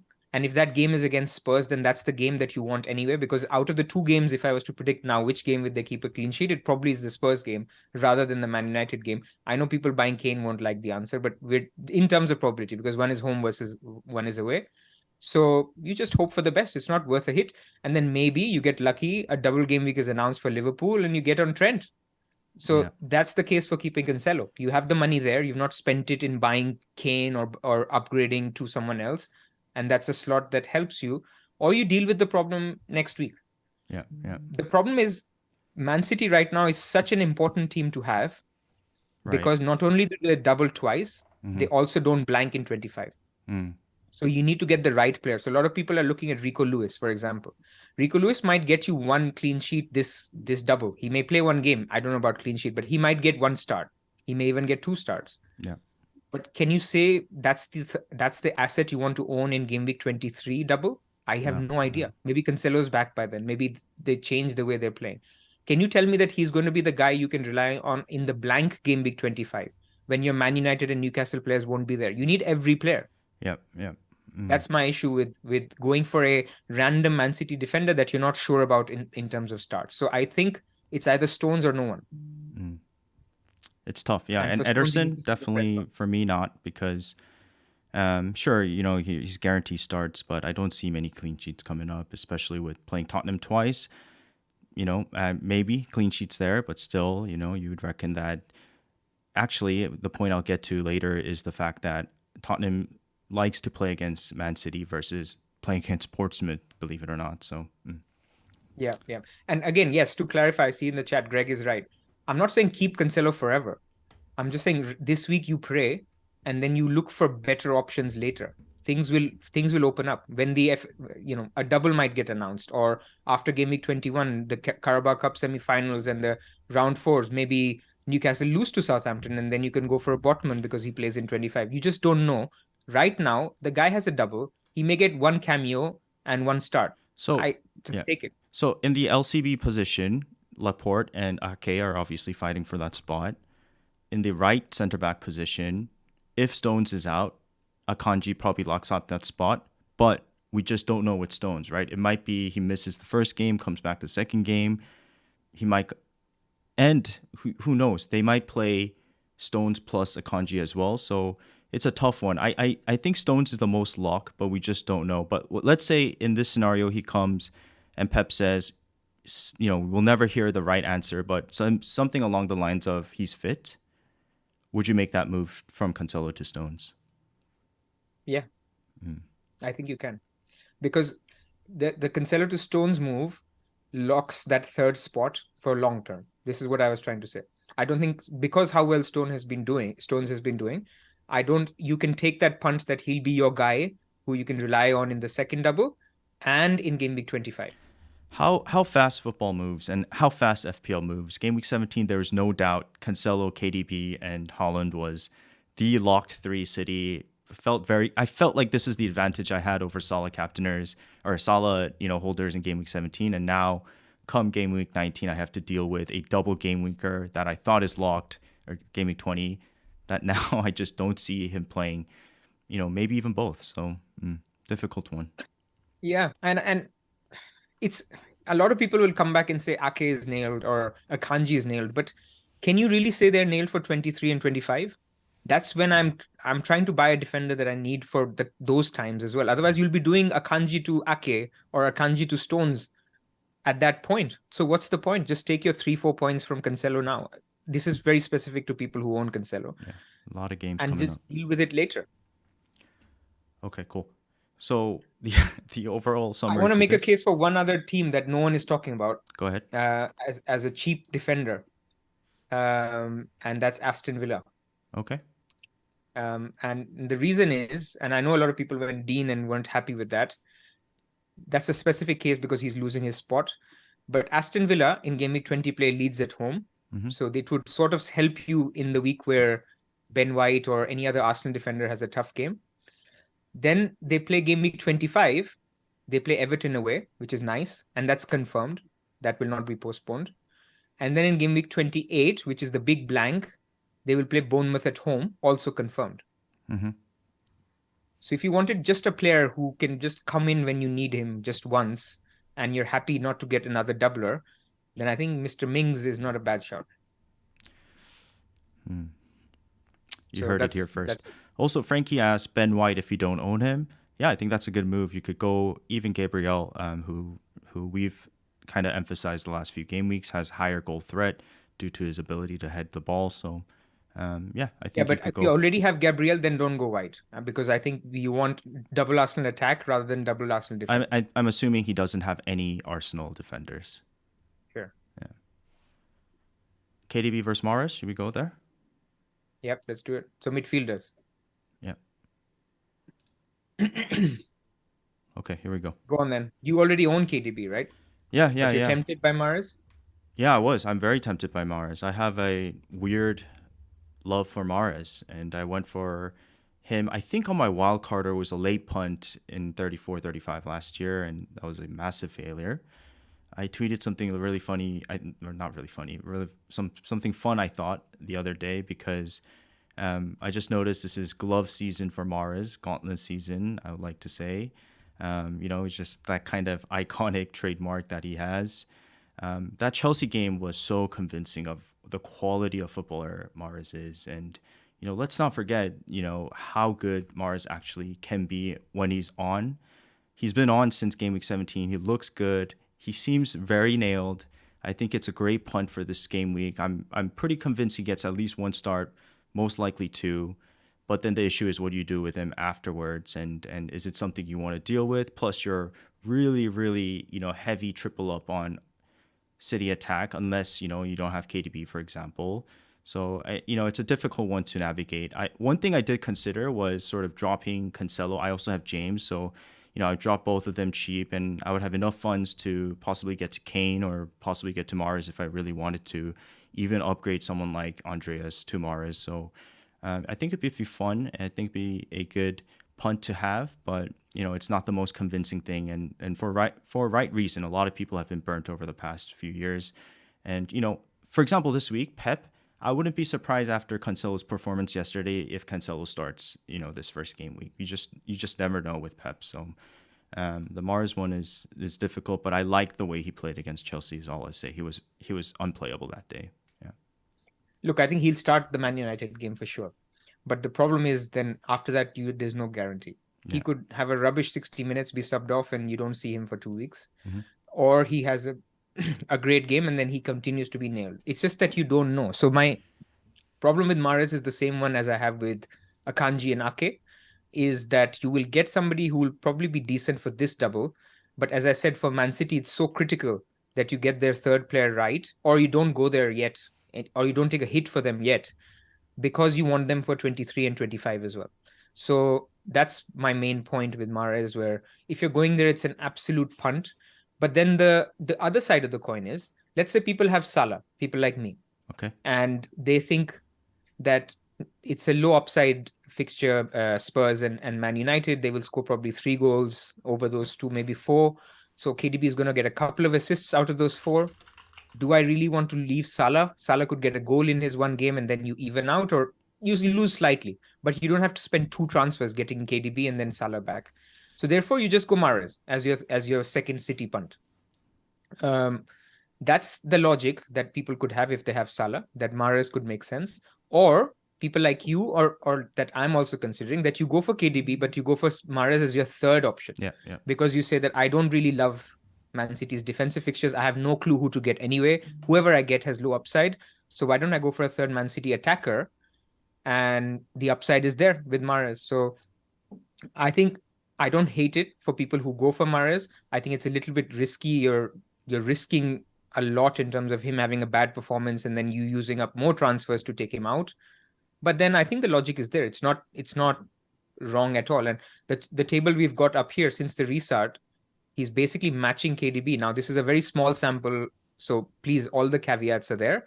But all I'm trying to say is he's involved as much as KDB. And so therefore, if he wanted just to, as a gamble, to say, I don't want to move Salah out, I wanted to go only Mahrez, you could potentially look at that as well. Also, Mahrez is sort of, previously always a Champions League type of player for Pep, but Champions League is still a long ways away. After 23, there's Nottingham, and then there's Champions League. So I don't think Champions League is a factor right now. He's probably the most attacking, besides Haaland, player right now for Man City. So I just don't see a reason why he wouldn't start the first game, and especially the United game. And I could definitely see him start both. So I think it's a good short-term punt, but as you mentioned, a stinker, and he's out of there. So you just never know with this. You need somebody till Game Week 25. So definitely, look, I think, not to bring down KDB, I think KDB is the second best shout this game week by far. Yeah. If Haaland didn't exist, then people would be captaining KDB this week. So sometimes we lose perspective because Haaland exists in the game, how important KDB is. So, but it's always a balance. If you can get to a KDB without sacrificing a Salah, or your team structure, or you already have Kane and Haaland, and you can not get to KDB, then Mahrez is an alternative. But I think in most cases, we agree that Mahrez could be an interesting third City option, not a second City option instead of KDB. Agree. So your top 2 picks, obviously Haaland and KDB. Yeah. And your third pick would be Mahrez. I think it is, unless we hear about Stones. I think just for this double, not for going forward. Mm-hmm. If let's say we're free hitting, then I probably would have Mahrez. So then FPL. let's get to other people's questions in terms of people who own Foden or people who have Salah. Where do they go? Should they go KDB or should they go Mahrez? Where, let's say, if you had Foden, what would you do? I mean, would you have enough funds to get to KDB from Foden? Possibly. No, Yeah, no. yeah. Then Mahrez, right? But would you take a hit? Yeah. See, that's the difficult part, right? I think you have to bet on him starting the next 3 games, because him starting is one thing. Him getting points in your FPL team is another thing. And so to make up that hit, obviously he has an extra game, but he has to be starting. And I would like to assure another start afterwards, just to have a little bit of a safety cushion. But for a hit, I think I would at this point in time, because I do believe he gets the next 2 starts and plays well. My only problem is in the Man U game, the Man United game, Foden scored a hat trick. Which, by the way, Pras is going to go to, if there's any United fans there. Yeah. No, there's a Manchester meetup as well. A lot of people are going there FPL after as meets. well. Yep. Yeah. And so Foden did really well in that game. The personnel, apart from Casemiro, I can't remember if I think Martinez had joined. So the personnel hasn't changed that much. So therefore, if he did well in that game, there could be a logic where Pep says, okay, I'm going to play Foden on the right here because something worked, because he played on the right. That's where Mahrez will play. Mm-hmm. And you had Grealish on the left. So that's the only thing which basically makes me wary that if Pep decides that I liked him against Man United in this specific formation, in this tactic that I play against Eric Ten Hag, then I start Foden. And let's say he does well, then he rewards him with another start. Now, it would be odd for him to bench Mahrez two games in a row, but let's say he plays Foden on the right in one game. He does well, and then in the next game against Spurs, he plays Foden on the left and Mahrez on the right. It's just a scenario. Is what I'm saying is I find it very uncomfortable and dangerous to move Foden to Mahrez for a hit. Mm-hmm, mm-hmm. Fair. Captaincy is not in play. We're not talking about fixtures like Fulham and Nottingham Forest. These are difficult games. And then you're taking a hit for somebody who's not long-term and you're going to be in your team, for somebody who might get one start as well and some 30 minutes in the other. So you're suggesting you would keep the Foden for these next 2? Reluctantly. Same thing like Cancelo. I'm not saying these are good holds. Yeah. I'm just saying because they have a double, you may get 80 minutes out of them. Yeah. Which is basically 60 minutes in one game and 20 minutes in another game. Just go with it. It's tough to is predict. It worth -4? That's basically my problem. Pep is weird, man. He could, start Grealish on the left. Bernardo Silva could slot into the right. Who knows? So, yeah. So Dawson says Casemiro and Martinez didn't play that match, which explains why we lost. We conceded 6 goals. So, so maybe not. It's just something at the back of my mind that I remember Foden did so well against Man United that he could get something, but then he started the 2 games in these these cup games instead of KDB. He's not played on the left or the right. Yeah, he played centrally. Palmer. Yeah. Palmer and who was it? Alvarez. Or in one game it was against Chelsea it was Mahrez. So, and then against who did they play yesterday? It was Palmer and Grealish. City? Southampton. Oh, yeah. Okay. Yeah. So City yesterday? Foden played in the KDB role. He didn't play on the wing. So something's not right there. Yeah. Okay. Yeah. Okay. Other midfielders, do we need to spend time on Zaha or everyone hates him and forget about him? Yeah, I mean, are you going to go there? No chance, huh? No. But I think it's worth discussing these options that people who want to look at options and don't like Mahrez. I think Antony and Zaha are other options that will probably play both games in the double and are okay options going forward. So, I looked at Antony, for example. Yeah. I mean, like, just speaking on Zaha, like, he plays Chelsea first. Maybe there's an opportunity here as Chelsea are kind of, in a difficult situation, but just like, I'm not a United fan. You're a United fan. I'm not trying to make United fans feel great here or anything like that. But shout out to Ten Hag, right? Beginning of the season, we know what Ajax's Ten Hag was like. You press really high. You bring like 6-7 players into one corner, and you play that game. That's sort of a dangerous game in the sense that if they get broken on the counter, then they have few defenders defending, and that's what we saw early in the season, especially the first few games. And within 6 months, his Ajax philosophy is starting to show, right? They're pressing really high, pressing really well. And, it's a odd way to think about them becoming a good defensive team, because usually you think of defensive teams as teams that sit back and sort of, low block 5-3-2 type of thing situation, but they're just really moving well as a system and as a unit. So that game, that United is not an easy fixture at all anymore. It's a No. tough fixture. So I just don't think Crystal Palace and Zaha is a good shout this game week for sure. Yeah. I mean, a word on Man United defensively. There's a lot of talk that at home, I know the Crystal Palace one is away, but there's a lot of talk, and this is in relation to triple captaincy, that Man United haven't conceded a goal in the league for years, for months, since November or whatever. I think it's a little bit inflated as a fact. The XG conceded has been fairly high. I mean, not very high, but to concede one goal, and I'm including the Everton Cup game, of XG conceded of about 4.3, that's, they've been slightly lucky as well to keep the clean sheets. I know that it's a lot better team than the one that City played earlier, or the one that Crystal Palace will play. But I'm with you. It's not rock solid yet. It's not reached the Arsenal City levels. It's getting better. It's getting there. Yeah. Okay. Spurs maybe, or you want to go United? Yeah. I mean, are you going to give us a Son and Kane teaser? I mean, a little bit, like without high confidence. But okay, let's talk about Spurs. I tweeted this the other day, and then I'll sort of expand upon it.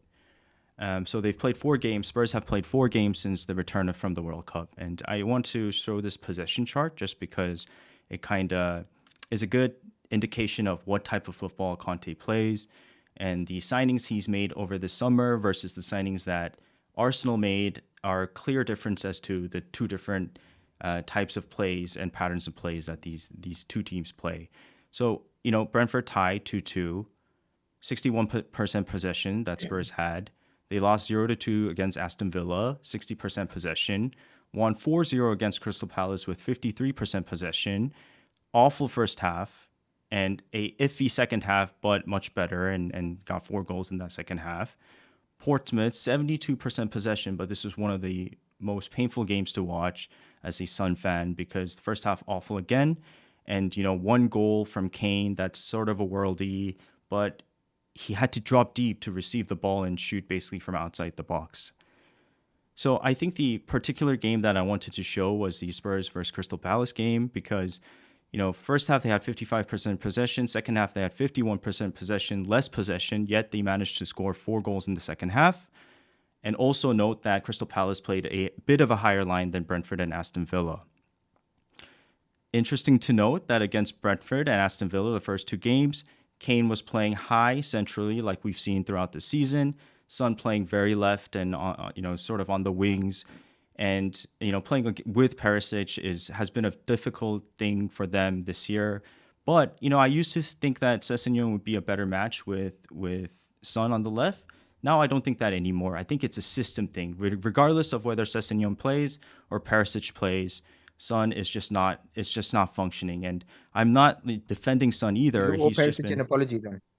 No, I'm not going to do that, but I'm not defending Son either. He's his XG is starting to catch up, and he's not finishing well. I think he could have got a lot more goals early in the season, but something is off. Plus, he's had the eye injury, so he's not been great either, right?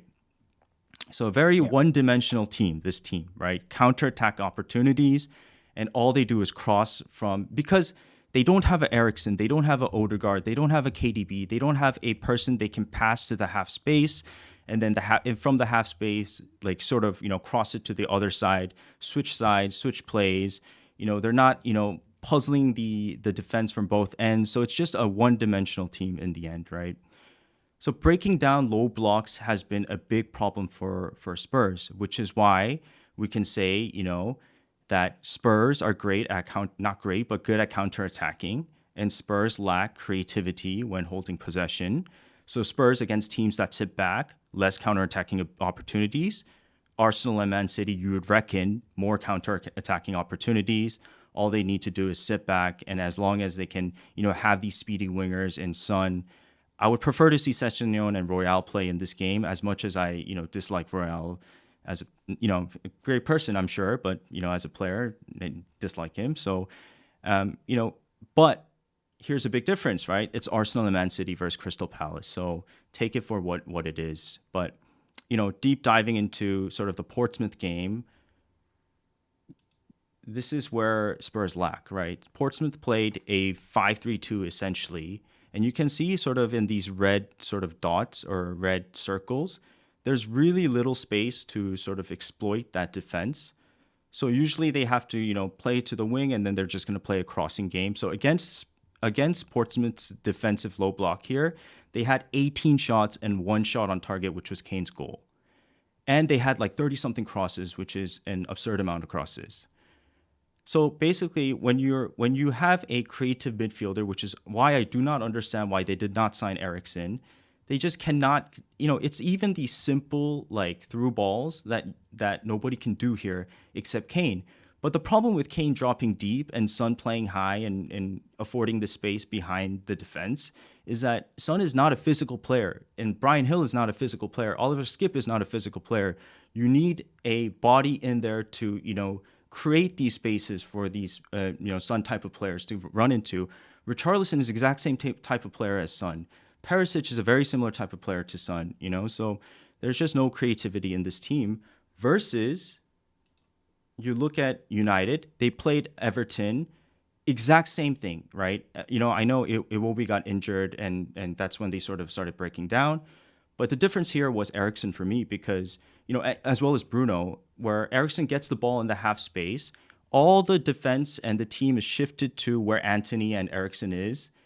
Antony still needs to sort of step it up, have to become a better threat. But once Eriksen receives the ball on on Antony's side, Rashford is let alone in a 1v1 situation, and Eriksen is able to make that pass. So you pass the ball to the guy in form. So there's different ways to exploit these lower block teams. Plus, they're great on the counter as well, United. So they've got the whole package going on. So the point I'm trying to make here is I'm just think that Spurs are systematically sort of not convincing me. And Son, I don't think is a great FPL pick right now, unfortunately. Not coupled with the eye injury, they also, are just not being able to attack. However, the one thing I will say is that these are the type of games, North London Derby, Man City games, Spurs seem to always get some goals here, whether it be 1 or 2 goals through the counter. So if you want to take that chance, I'm okay with that. But the outstanding pick here is Harry Kane. Regardless of the systematic problem, he can score from anywhere. He's been scoring nonstop. So I think it's a good shout. How many do you expect them to score in the double? Not many, maybe 1 or 2 max. Yeah. Then why is Kane a good option? Who knows? He's on a yellow card as well. Yeah. So that's where I'm at with Son and Spurs and their defensive assets. I don't think are great attacking potential either. It's unfortunate. It's just this system is not fit for Son if I'm speaking strictly of my favorite players. So yeah. Yeah. All right. So anyway, we were moving to forward. So there's a question. So where are you with Kane? So what I was trying to get to is, if you think Spurs are scoring 2 goals over the double, then why are people going for Kane when he's on 4 yellows as well? I get that he scored a lot of points in the past. He's almost, like 15 behind Haaland or something. But looking at the future, what I'm seeing is he's on a yellow card. He's playing Man City in this double. Yes, then he plays Fulham, but then he plays Man City again. It also stretches your budget to sort of move to 8 million mids a little bit. You can't move to expensive defenders anymore. Basically, going for 3 premiums limits you in a way where the reason why we didn't go for 3 premiums in the first place. So what is the appeal? Are you considering Kane? I think so. I think the fact that I have KDB in place, I know I have to get Shaw, which is annoying, but I thought it would be a little bit of edge over the field. But I don't think I want to sell Darwin for Kane. That's kind of like 90% I'm set there. Oh, Pras froze. Sorry, guys. 1 second.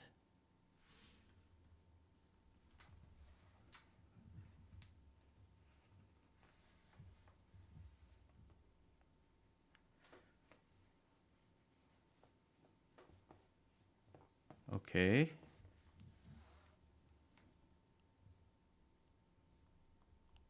Sorry, guys. Let me text the guy.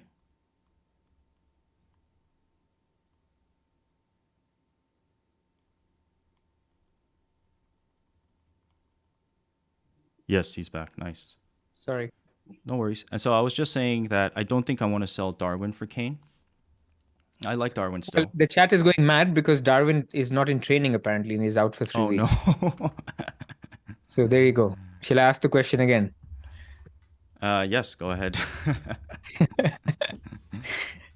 Look, if the problem is, I hate this. If Nunes is out, everyone is just going to make the same move, which is Yeah, Darwin to yeah, Kane. yeah. There's no other, because what are you going to do with his funds?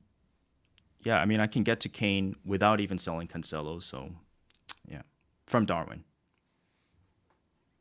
You could go Darwin to Martial maybe, but I mean, coming to forwards, this was my point on Man United. If Man United don't get a double, I'm not so hot on Martial. I think people ask the question on his minutes. I think he will play 60 to 65 minutes in both the games. And even going forward, I think Weghorst is his backup. He'll be the guy who comes on when Martial goes off, at least initially. I mean, you remember how long Casemiro took to start at Man United. So Yeah. initially, I think it's his place. But then initially also, the next 3 games are Man City and Arsenal. Oh, apparently he's So out, Darwin. yeah. Oh, it's for sure. Oh, is it confirmed? Okay, well, Whoa. when we get to our bus teams, you can quickly think through now what you will do. Luckily, none of us made early transfers. I hope others listening to this chat. I think our good friend Harry has gone for Stones already. So shout out Harry if you're watching. Did he sell Darwin and go for Stones? I think he went for Stones already on a -4. So Yeah, but he must have sold someone for Kane. But anyway, so Oscar is in the chat. Is Oscar the one who's told everyone this? He's trolled us? No, he's not trolling No. us. Oscar is in the chat. He's the Oh. one who's telling everyone Okay, that he's okay. received a PM. Not sure on reliability. Anyway, so we will see, but let's work on the basis that it is that he is okay. Actually, Andy's in the chat. Let's talk FPL. He's saying it's not confirmed. Okay, let's not spend the rest of this stream speculating. So on forwards, I think Martial starts 60, 65 minutes throughout, but then Weghorst starts to build up. But then it is a material difference from going from having nobody as a striker available to still being the first choice, but having somebody else who's building up. And the fact that you're playing Man City in the double and playing Arsenal next, I don't love Martial as a pick. I think he's fine. I would rather, especially for a hit, I would rather basically go with 2 Man United now, knowing that they will blank in 25. And if they get a double, then triple up. Otherwise, just stay with my 2, which is Shaw and Rashford. That's my thinking for Martial. I like it. Yeah. Okay, so if for example, let's say Darwin's fine and Kane and Martial are non-options, then who are some other options that you've thought of in terms of attackers or forwards? So the thinking is a lot of people went Mitrovic. So Mitrovic is a very interesting case where Mitrovic has slightly difficult fixtures now.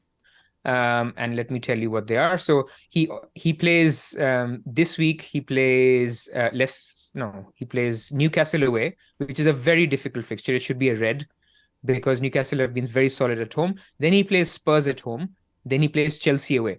On paper, they look difficult fixtures, but Spurs, I mean, we already said that they could concede. Chelsea are all over the place. And after that, he has a beautiful run. He plays Nottingham Forest at home.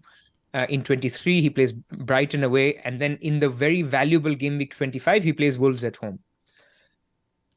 So Mitrovic isn't a must sell. Yeah. I think he's fine to keep because he's over his suspension. He's got a nice little break because he didn't play in the FA Cup. He obviously is suspended for tonight.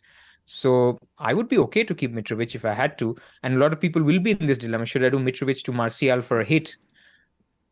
My response is quite simple. If the double is announced, it's worth the hit. If it's not announced, it's not worth the hit. And just for okay, fine. Okay. So that's on forwards. I mean, I love Darwin Núñez. If he's fit, then there's no way I will sell him. Mainly because there's a chance of a double. and other stuff. But if he's injured, yeah, he creates the funds for going 3 premium. Because if you don't want Cancelo and you don't want Darwin Núñez, apart from the premiums, the only player that you want that is useful is Saka at 8.0. I think even him, you can say you can go to Martinelli and Odegaard. So the next useful player is basically the 6 to 7 million mids and forwards. So why not have 3 premiums? Any other, I mean, Tony is mentioned in the chat. Bournemouth, Leeds, Southampton. Is he injured right now? How long is he injured for? Do you guys know? I mean, if you're talking about those players, let's go to the last slide, which is basically talking about the other teams that are not doubling. And while you're loading up that slide, let me also talk about Bruno Fernandes. I think Bruno Fernandes is a fine pick. And I think as a third pick, if you wanted a stable player who will get 90, 90, 90, 90 in the 2 doubles, is Bruno Fernandes. But the problem is that he's too nice. So you never know when he gives away the penalty to Rashford. There's speculation that he may just take penalties off Bruno anyway, because Rashford is in red hot form and Bruno is just so nice. I mean, this is what he did in Portugal as well, right? He just let Ronaldo take penalties, even though he was way better than Ronaldo at them. And then at Man United, the same thing. So you just never know. His set pieces are off. Eriksen has taken them. Luke Shaw has taken them. He does take some, but the whole appeal has gone. And then we've talked about it in previous streams, that he's the guy assisting, not the guy arriving into the box to receive the cross anymore. So he still has the highest XGI between him, Martial, and Rashford. But a lot of it is in assists, and he is 10 million. So that's the main issue. If you have him, I think he's fine. He's a good option. Pray that Man United get the second double, and you have a very solid option for both the doubles. But apart from that, for buying, I don't love it. Yeah, Pras just went from FPL math lesson to Bruno's very nice. But also, I guess it's just he's not in a training pick is all it is. And he wasn't in a training pick the other game week as well. You're talking about Núñez? Núñez. So yeah, but Oscar FPL Focal has got some DM where he's not in, and it's okay. Let's not speculate here, because by the time people listen, they will know the answer one way or the other. So it's not useful. Okay, let's look at the non-doubling teams here. Fixture ticker, we have Leeds at the top, followed by Brentford, Liverpool, Brighton, Chelsea, Southampton. We should also remember the teams that are blanking in 25 alongside this. I think that's a very important factor, because they don't have a double plus a blank, which is, double whammy here. So, yeah, any teams and players that stick out to you of the non-doubling teams? Leeds I like a lot, especially if they get the double. I think for me, Rodrigo will be a shoo-in. Yeah, I watched that game recently, and I think last weekend, and Rodrigo again just involved in everything. He could have got more points even. So, but he's also missing. Yeah. He missed the penalty and missing some big chances here and there. So he's one of those. But good. This season he continues to tick along, and he's getting the chances, which is important. Sure. Correct. And as we know with Darwin Núñez, getting chances is better than not getting chances. So yeah, Leeds we like a lot, because again, as you mentioned, they play Southampton at home in blank game week 25. They play Wolves away in blank game week 28, and they might have a double. So if the double is announced, I think Rodrigo is a fair shout. Even going for him now would be a bad shout. So that's that. Brentford, I think they have the best fixtures on paper. The only problem is that they will blank most probably in game week 25. They play Arsenal in game week 23. So it feels very short term to go for a Tony or an Mbomo. I think it's...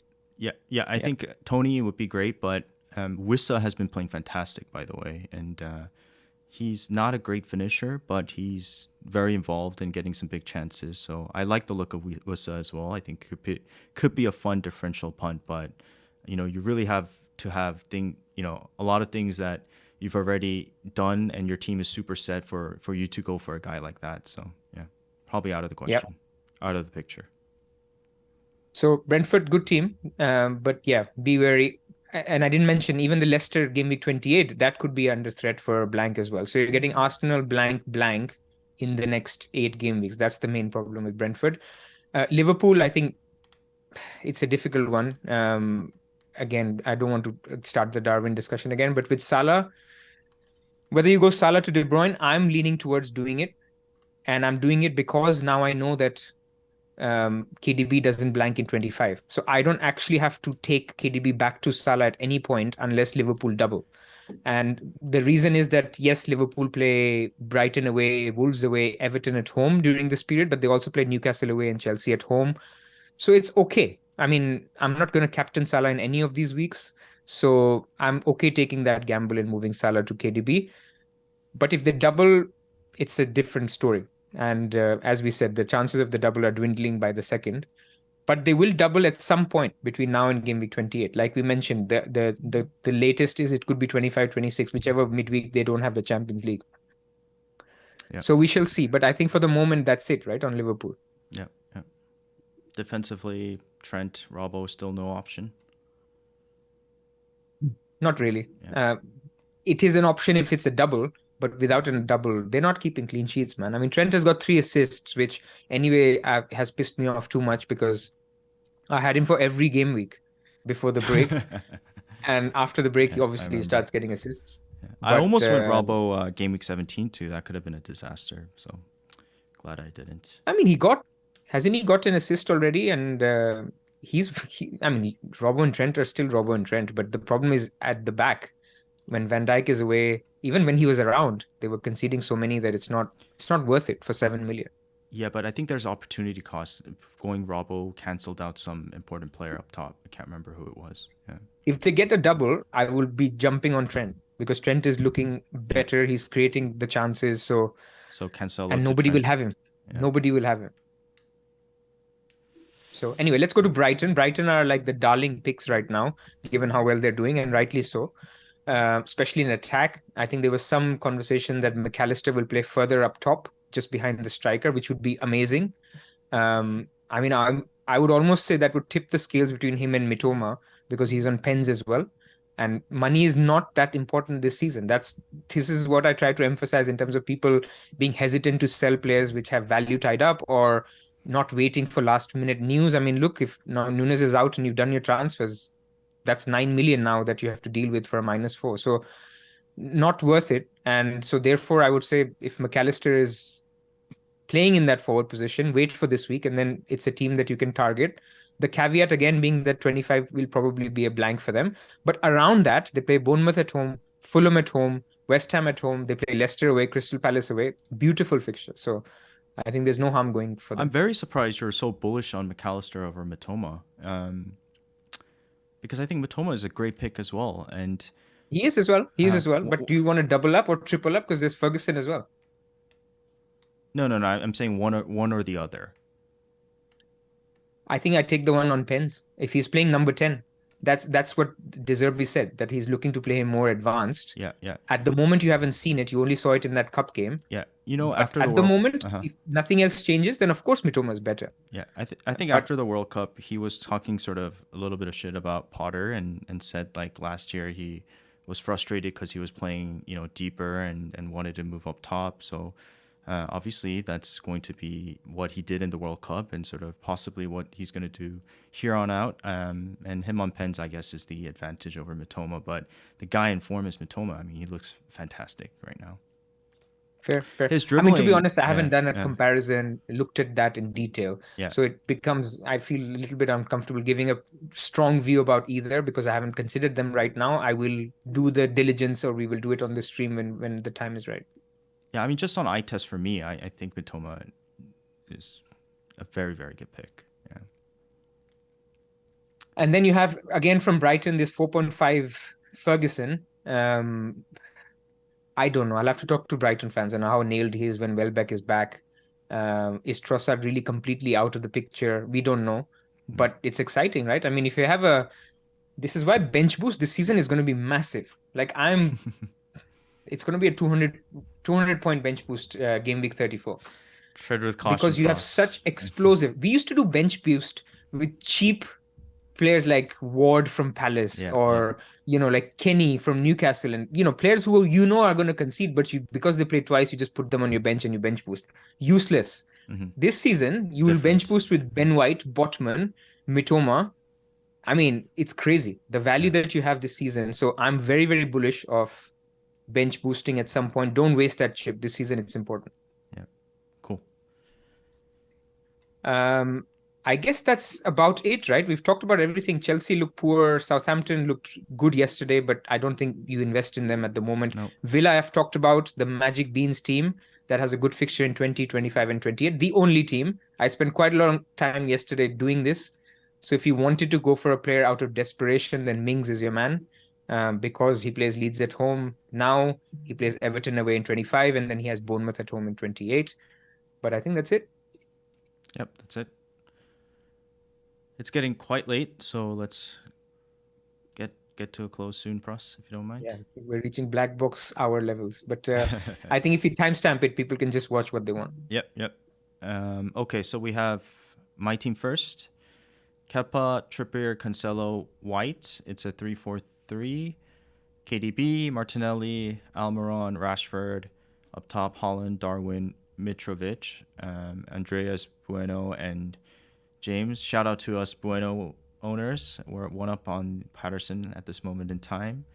The poor people with low team value basically went Bueno and got lucky. I will take my clean sheet any day of the week off the bench, so that was nice. But I mean, this is anyways, the danger with planning, right? We spent 2 hours talking about planning. I went Patterson because he had a better fixture in game week 25 blank. yeah. And look what happened. So I have 2 free transfers. I last minute didn't go for Shaw last week, which hurts a lot. So I was trying to be smart with it and wanted to go Dalot, but it seems like he's, iffy.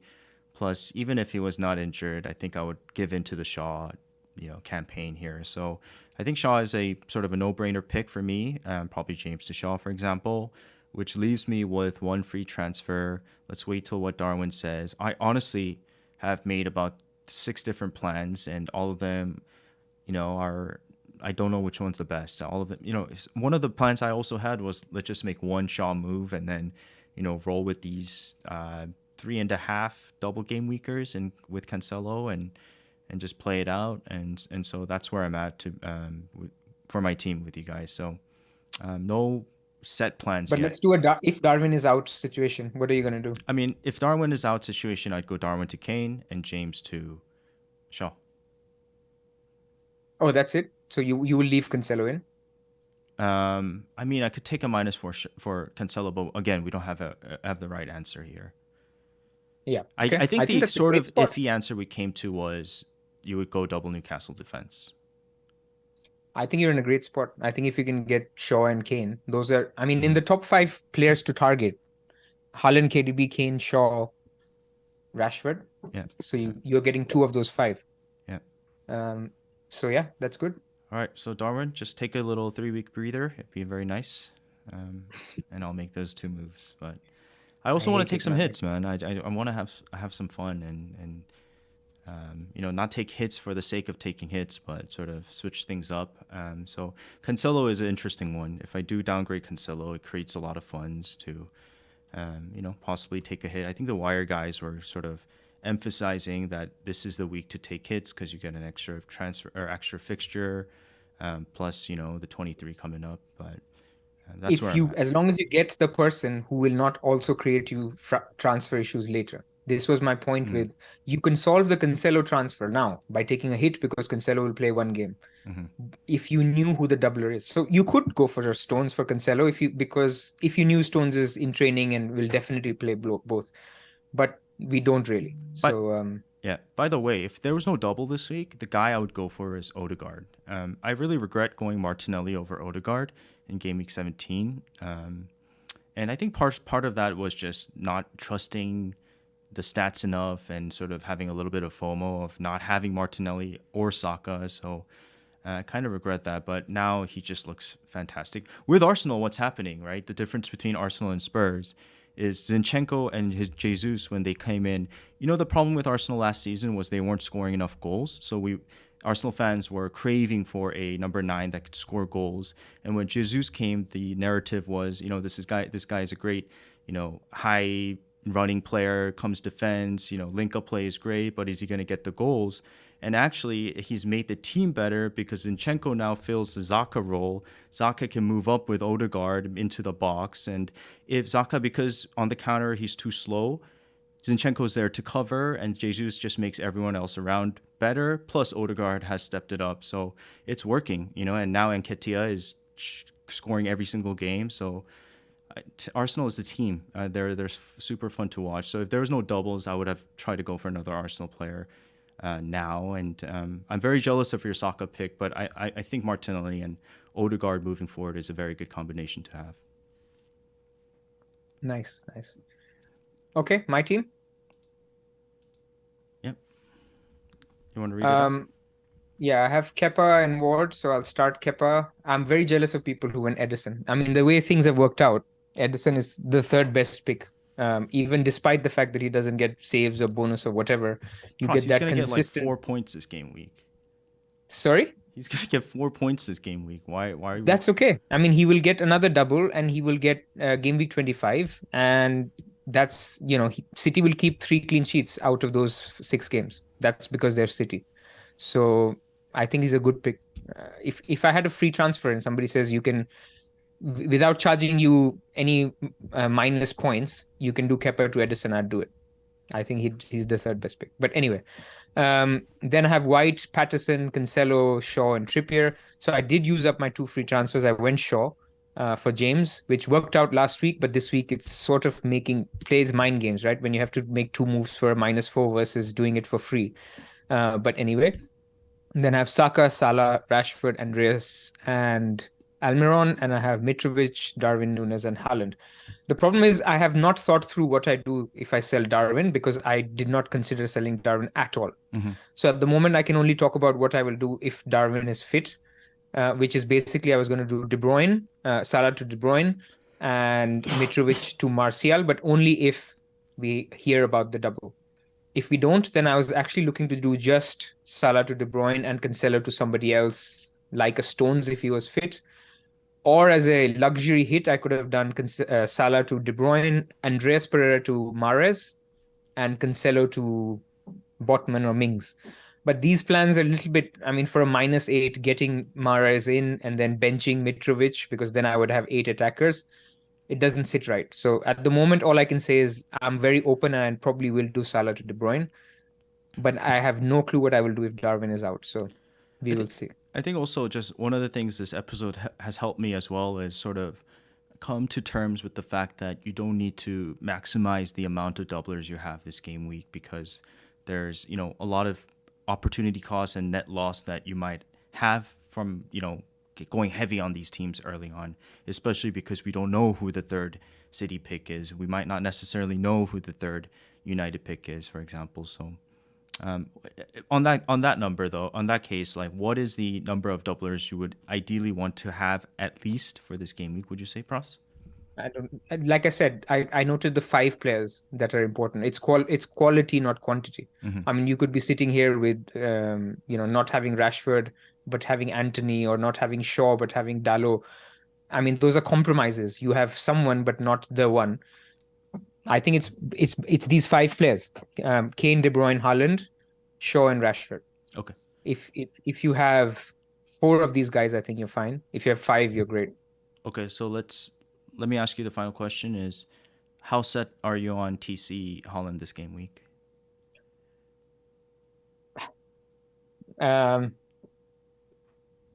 85%. Wow.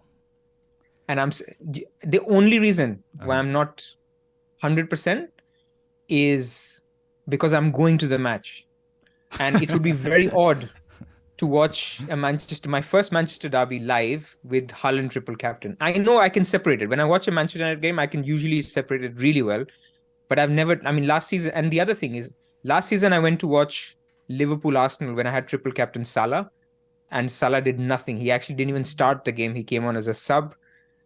So I have also got in my mind that I jinx it when I go and watch my triple captain. So it's a lot of things that are not related to logic, which is the 15%. All my logic says triple captain Haaland is the best play this week. So guys, Pras's advice is, if you're not at the game and you're not a Manchester United fan, triple captain Haaland, and let's get that 20% triple captaincy up to 40% this game week. Let's get the train started. Indeed.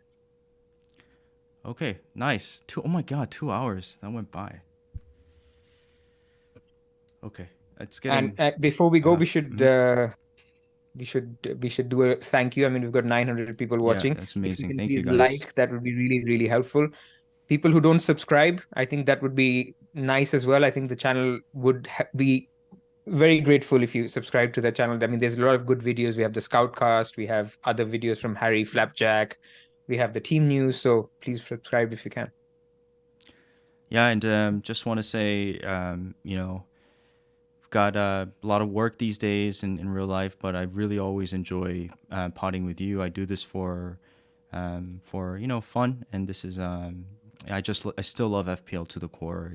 Fell in love with this game, so just like you guys, I'm still a fan of FPL. Excited for the double game week season. Now is when the points come for us. So good luck to you guys all. Good luck this week. Let's get some green arrows. Yep. Bye all.